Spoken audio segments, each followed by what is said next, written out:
Mesdames, Messieurs, bonsoir et bienvenue dans le 20h de TFM. Dans l'actualité de ce jeudi présidentiel 2024, la pêche au parrainage lancée. Les différents candidats ont 150 jours pour recueillir 44 231 électeurs au minimum. L'arrêté fixant le nombre d'électeurs et d'élus requis a été rendu public. On vous explique tout dès le début de cette édition. Les mécaniciens refusent de quitter les voies de l'ancienne piste. Le préfet de Dakar leur a fixé un dernier ultimatum. Ces garagistes jugent le lieu de recasement inadéquat. Et puis les bonnes feuilles de la rédaction zoom sur l'ouvrage du professeur Mamadou Maktar Mbakeley, Violence faite aux femmes et aux filles au Sénégal, note de lecture à suivre. En sport, Coupe du monde des sourds et malentendants, le Sénégal affrontera l'Arabie Saoudite en 8e de finale. Voilà pour les titres et tout de suite le développement.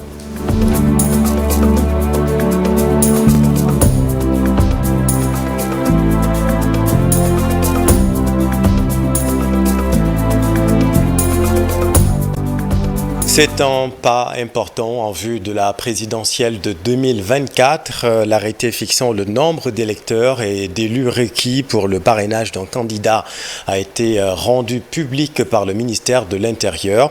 Le nombre d'électeurs représentatifs du minimum est de 44 231 électeurs et 58 975 électeurs pour le maximum. Synthèse, Ibrahim Khan. Comme une étape cruciale pour les candidats à la candidature, le parrainage connaît quelques modifications pour le scrutin de 2024. Selon l'arrêté du ministre en charge des élections, le minimum de parrains requis est de 44 231 électeurs, soit 0,6% du fichier électoral, et le maximum est de 58 975 électeurs, soit 0,8% du même fichier. Le document précise qu'une partie des électeurs parrains doit obligatoirement provenir de 7 régions au moins, à raison de 2000 au moins par région. Le reste est réparti sans précision de quotas dans toutes les circonscriptions administratives ou juridictions diplomatiques ou consulaires. S'agissant du parrainage parlementaire, il est constitué par une liste de 8% des députés composant la représentation parlementaire, ce qui correspond à 13 députés. Quant au parrainage des chefs des exécutifs territoriaux, il est constitué d'une liste de 20% des présidents de conseil départemental et de maires sur l'ensemble du territoire national, soit 120 élus. Le présent arrêté rappelle qu'un électeur, quel que soit son statut, ne peut parrainer qu'un seul candidat. Le surplus de parrains par rapport au maximum fixé pour chaque type de parrainage est considéré comme nul et non avenu et n'est pas tenu en compte lors du contrôle. L'arrêté en date du 25 septembre fixe également les formats et contenus des fiches de collecte des parrainages en vue de la présidentielle du 25 février. Le discriminant du parrainage, la taille disparaît et cède sa place à la date d'expiration de la CENI pour les présidentielles. C'est une nouveauté saluée par l'expert électoral Niagasila avec Chérif Dia. De publication à respecter les délais indiqués dans le code électoral modifié. Nous aurions quand même souhaité que cela intervienne bien avant cette date pour permettre effectivement donc aux candidats de bien se préparer, d'autant plus que d'ailleurs selon les nouvelles dispositions du code électoral, le délai est réduit de 30 jours. L'autre constat, justement, c'est sur les changements intervenus par rapport justement au système appliqué lors des dernières élections. D'abord, pour ce qui concerne le discriminant comme élément d'identification, il a été donc introduit en fait la date d'expiration de la carte d'électeur, aussi bien pour le parrainage des élus que pour le parrainage des électeurs. L'autre changement, c'est que justement la commune de vote, qui est la circonscription donc électorale, qui était donc inscrite dans le tableau, est aujourd'hui mentionnée au niveau de l'entête. Et cela a une conséquence. Donc, on ne peut pas sur une même fiche mettre des électeurs de communes différentes. Il est prévu un numéro donc mentionné au niveau de l'entête de chaque fiche qui justement va concerner donc les candidats. Donc chaque candidat, il sera affecté un numéro qui va figurer sur l'ensemble de ces fiches, ce qui va permettre effectivement donc d'éviter les confusions. Donc ce qui permettra évidemment d'identifier les parrainages collectés par chaque électeur.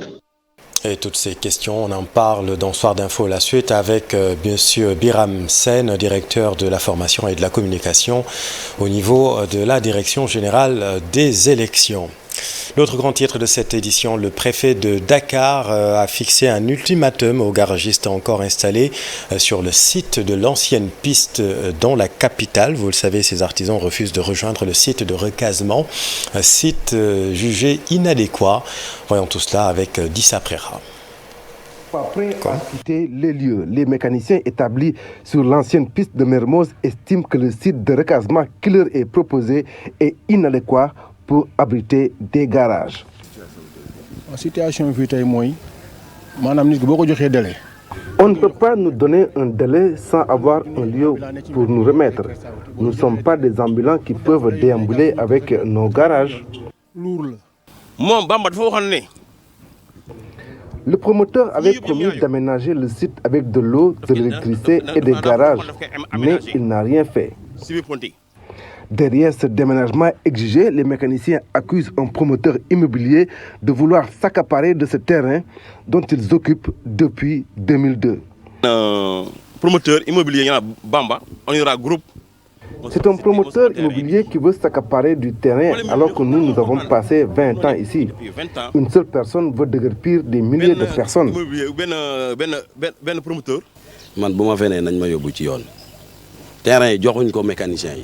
Ces terrains ne sont pas octroyés aux mécaniciens comme ils le disent.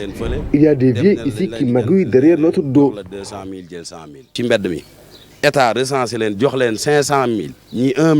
On recense des vendeurs d'arachides avec des dédommagements de 500 à 1 million et 200 000 pour les propriétaires de garages. C'est inacceptable.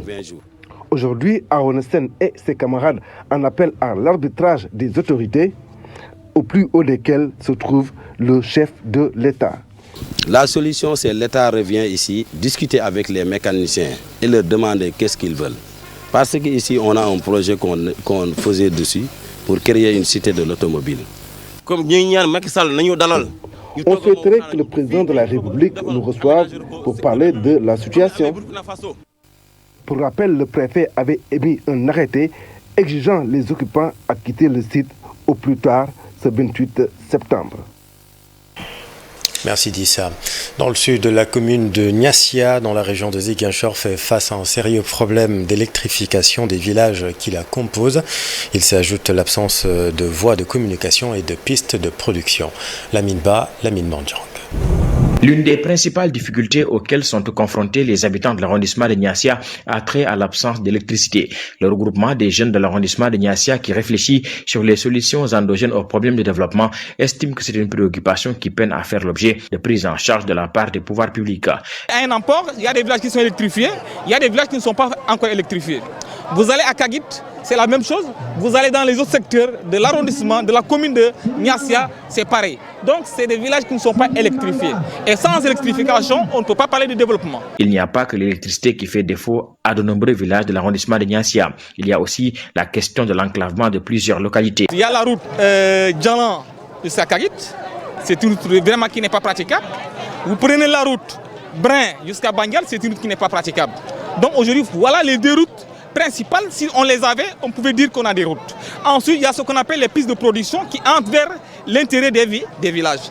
Donc, il nous faut également non seulement des routes goudronnées, mais également des pistes de production. Le regroupement des jeunes de Niassia a mis à profit la finale d'un tournoi sportif pour poser ses difficultés au directeur général de la PIX parrain de l'événement. Abdoulaye Baldé annonce en plus du programme spécial de désenclavement des investissements de l'APIX pour la création d'emplois. La plupart de ces projets sont dans le cadre du programme de désenclavement qui s'appelle le PSD, le programme spécial de désenclavement. Je le disais qu'il y a cela 4 jours, nous avons tenu une réunion autour du Premier ministre, du ministre de l'économie et des finances, du ministre du budget, mais aussi du ministre des infrastructures pour trouver rapidement une solution.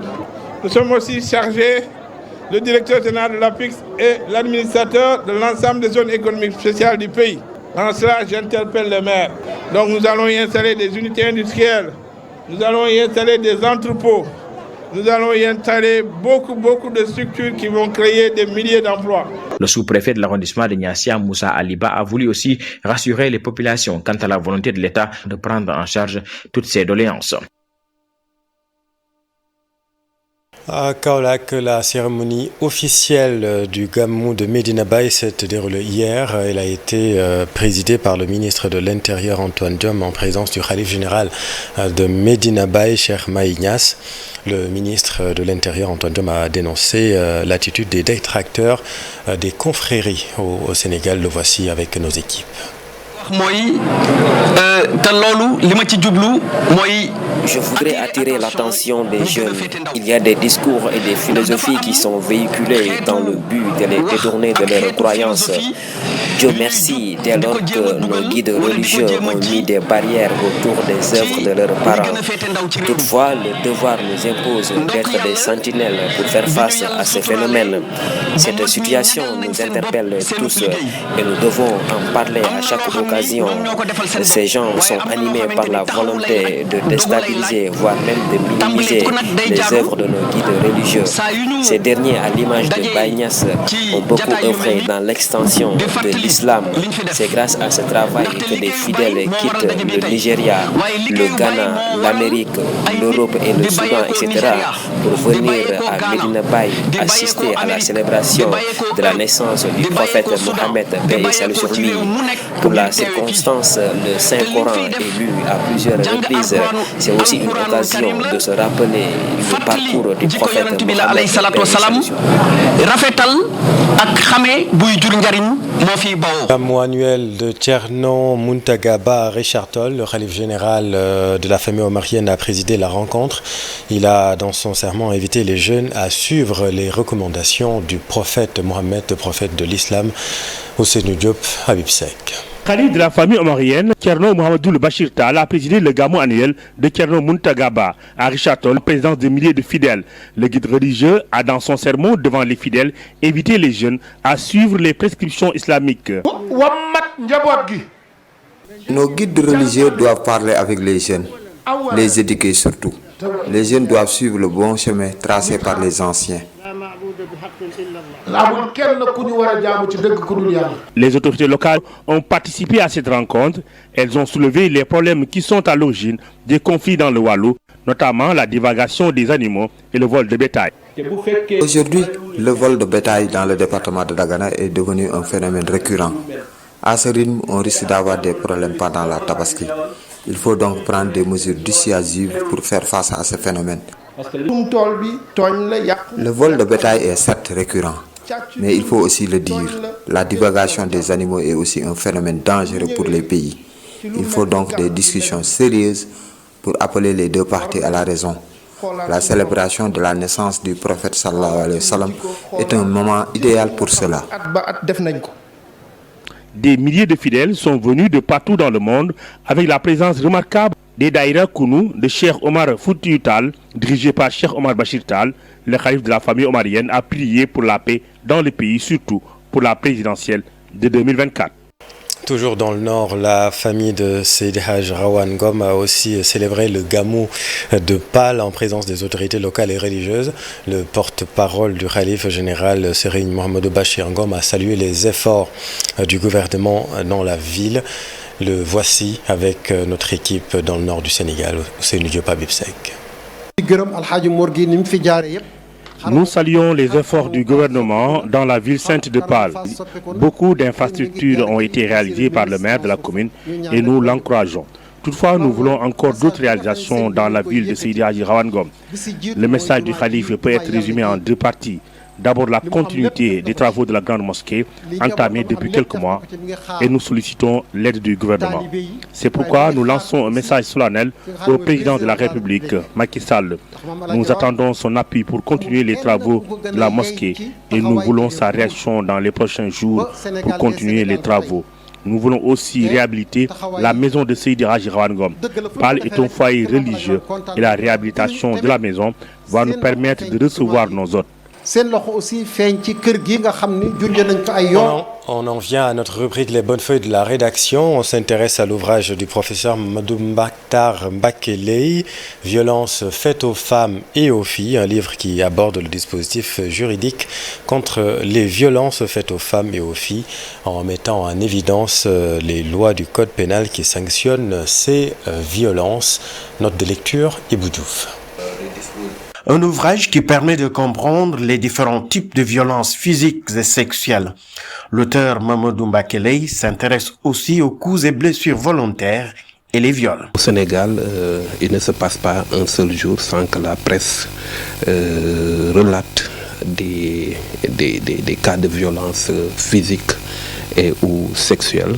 Et ceci vraiment nous a amené à écrire donc, n'est-ce pas, cet ouvrage qui revient un peu sur une approche dans le cadre de la démarche santé publique, c'est d'analyser ce problème et de trouver donc des recommandations. Le professeur titulaire de santé publique met en évidence les facteurs liés au viol chez les femmes et les filles, sans oublier les retards notés dans la prise en charge. Aujourd'hui, à travers cet ouvrage, le lecteur pourra connaître les déterminants de ces violences-là, quels sont aussi les facteurs associés. Parce qu'en parlant des déterminants, on peut le définir comme une caractéristique individuelle ou bien collective qui peut influencer la survenue du problème, comme ici il s'agit des violences. Et parmi ces, donc, comme je l'ai dit, il y a des caractéristiques qui sont propres aux victimes qui peuvent influencer la survenue de violences, mais aussi il y a des caractéristiques qui sont propres aux agresseurs qui peuvent aussi influencer la survenue de violences, que ce soit physique ou sexuelle. Mamadou Mbakeley a formulé des recommandations, notamment à l'égard des secteurs de la santé et de la justice, pour contribuer à l'éradication des violences faites aux femmes. Donc nous avons des recommandations en rapport aux prestations de services, nous avons formulé des recommandations en rapport aux ressources humaines. Nous avons aussi parlé de la mise en place, ou bien je peux dire même de l'érection du centre de prise en charge des addictions, donc CEPIAD de Dakar, en une polyclinique qui permet donc une prise en charge beaucoup plus globale, beaucoup plus holistique, parce qu'on ne traite pas la maladie, mais nous traitons le patient, donc dans toute sa globalité. Dans son ouvrage, le professeur Mamadou Mbakeley a fourni des statistiques sur les violences subies par les femmes et les filles à l'échelle nationale, ainsi que des solutions proposées par les différents acteurs. Fenêtre sur le monde de l'actualité internationale nous mène en Namibie, en Libye, aux Pays-Bas et au Burkina Faso, où les autorités de la junte au pouvoir affirment avoir déjoué une tentative de coup d'État. Daniel Diouf. Au Burkina Faso, les autorités de la transition affirment avoir déjoué une tentative de coup d'État. C'est ce que l'on a appris d'un communiqué lu à la télévision nationale. Ce jeudi, le parquet militaire indique avoir ouvert une enquête circonstanciée sur la base de dénonciations dignes de foi faisant état de complot contre la sûreté de l'État. 4 officiers ont été interpellés et 2 sont activement recherchés. On en sait un peu plus sur l'identité de ces officiers mis aux arrêts. 2 figures de la gendarmerie nationale, le lieutenant-colonel Cheikh Hamza Ouattara qui commande la légion spéciale de la gendarmerie et le capitaine Christophe Maïga, commandant en second de l'unité spéciale d'intervention de la gendarmerie, l'équivalent du GIGN. Une unité en première ligne dans la lutte antiterroriste. Parmi les officiers interpellés figurent également Abdul Aziz Aouba, le commandant des forces spéciales burkinabé, et Boubacar Keïta, directeur général de l'Institut supérieur d'études de protection civile. Les 2 officiers en fuite sont d'anciens membres de l'Agence nationale du renseignement. La tempête Daniel, survenue dans la nuit du 10 au 11 septembre en Libye avec son lot de morts, a aussi fait des dégâts dévastateurs dans les zones rurales et dans le secteur de l'élevage. Dans toute la zone sinistrée de Jabal al-Akhdar, les prix des denrées ont augmenté. Pour cause, des milliers de moutons et de volailles et des tonnes de graines emportées par les crues qui ont frappé l'est du pays. Selon les estimations des responsables locaux, le secteur de l'élevage dans la région sinistrée aurait perdu 40% de l'ensemble de sa production. Une perte qui pourrait, selon Action contre la faim, menacer la sécurité alimentaire du pays. D'ores et déjà, cette perte se reflète sur les prix de ces produits. Le kilo de viande, par exemple, issu de l'élevage, était de 58 dinars, soit 7400 francs CFA. Il se vend aujourd'hui à 65 dinars, soit 8300 francs CFA. La Namibie a suspendu l'importation de poulets et œufs en provenance de son voisin sud-africain. L'Afrique du Sud frappée par la plus grande épizootie de grippe aviaire de son histoire. Une décision avec effet immédiat. Elle intervient après une augmentation alarmante de cas de grippe aviaire en Namibie. L'importation et le transit de poulets vivants, de viande de volaille, d'œufs ainsi que de poussins en provenance d'Afrique du Sud seront suspendus jusqu'à nouvel ordre selon le ministère de l'Agriculture de la Namibie. L'Afrique du Sud, l'un des principaux producteurs de volailles du continent, a signalé les premiers cas de grippe aviaire dans des élevages en avril. Et puis, double fusillade ce jeudi à Rotterdam, aux Pays-Bas. Bilan 2 morts. La police a indiqué que les 2 victimes ont perdu la vie dans la deuxième fusillade au sein d'un centre hospitalier universitaire de la ville. Une adolescente est également en urgence absolue. Un suspect âgé de 32 ans a été arrêté. Les motivations du tireur sont encore inconnues. Merci Daniel. En sport, football, Coupe du Monde des sourds et malentendants, le Sénégal retrouvera l'Arabie Saoudite en 8e de finale. Les Lions ont battu lors de leur dernier match de groupe 3-0 la Thaïlande. Chérif Dia. Ils l'ont fait. Les Lions du Sénégal battent la Thaïlande 3-0 et se qualifient pour les 8e de finale de la Coupe du Monde de football des malentendants Malaisie 2023. Nous avons réalisé un exploit historique après notre victoire devant la Thaïlande par 3-0 et d'accrocher une qualification en 8e de finale. Nous sommes classés 2e du groupe B et le prochain match pour les 8e de finale sera le vendredi à 8h30 heure locale. Face à l'Arabie Saoudite.